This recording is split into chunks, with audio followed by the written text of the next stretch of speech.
দাবি ছিল পটিয়াতে আমাদের সহযোদ্ধাদের উপর পটিয়ার ওসি কর্তৃক আমাদের সহযোদ্ধাদেরকে হামলা করা হয়েছে, আমাদের সহযোদ্ধাদেরকে আহত করা হয়েছে। আমরা দাবি জানিয়েছিলাম সেই ওসিকে স্থায়ীভাবে বহিষ্কার করতে হবে, কিন্তু আমরা দেখেছি প্রশাসন আমাদের সাথে প্রহসন করেছে। আমরা পরিষ্কারভাবে বলতে চাই পটিয়ার ওসিকে স্থায়ীভাবে অপসারণপূর্বক তারে বিচারের আওতায় নিয়ে আসতে হবে। আমরা পরিষ্কারভাবে বলতে চাই আমাদের যে সকল ভাইয়েরা আহত হয়েছে তাদের চিকিৎসার দায়ভার সংশ্লিষ্ট মন্ত্রণালয়কে নিতে হবে। প্রিয় সহযোদ্ধা, আমরা জুলাই অভ্যুত্থানে দেখেছি আমাদের উপর কিভাবে পুলিশ গুলি চালিয়েছে।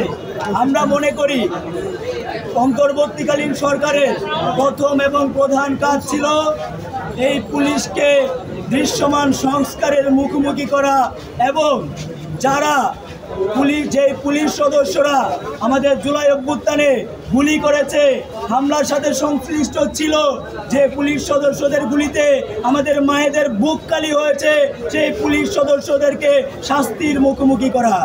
কিন্তু আমরা পরিষ্কারভাবেই দেখতে পেয়েছি সেটা দৃশ্যমান কোনো পদক্ষেপ আমরা অন্তর্বর্তীকালীন সরকারের কাছ থেকে পাই নাই। এটা তারা তাদের দায়বদ্ধতা মনে করে নাই।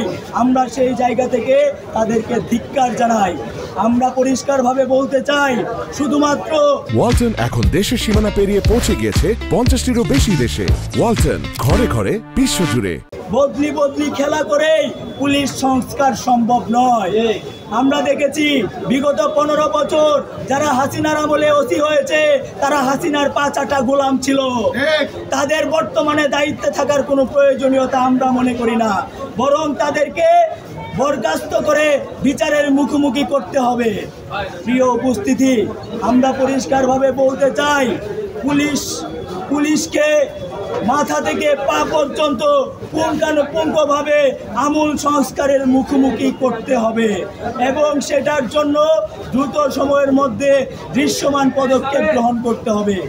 আমাদের পটিয়াতে যারা সহযোদ্ধা রয়েছে তাদের মধ্যে অনেকে এখনো আহত, হসপিটালে কাতরাচ্ছে।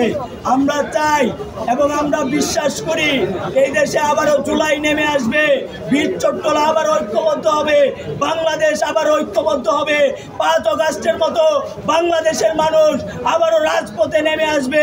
তারা পুলিশের সংস্কার চাইবে, তারা তাদের ভাইদের খুনিদের বিচার চাইবে, তারা মা হারা যারা যেই মা তার সন্তানকে হারিয়েছে সেই সন্তান হত্যার বিচার চাইবে।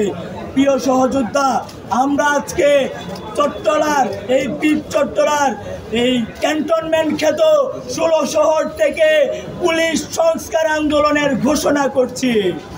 আমরা পরিষ্কারভাবে বলতে চাই যতক্ষণ পর্যন্ত কর্তৃপক্ষ পুলিশের সংস্কার কাজ শুরু না করবে ততক্ষণ পর্যন্ত আমাদের এই পুলিশ সংস্কার আন্দোলন চলবে। আমরা বিশ্বাস রাখি যারা পুলিশে রয়েছেন, যে সকল পুলিশ সদস্যরা পুলিশে চাকরিরত রয়েছেন, আপনারা অনেকেই পুলিশের সংস্কার চান।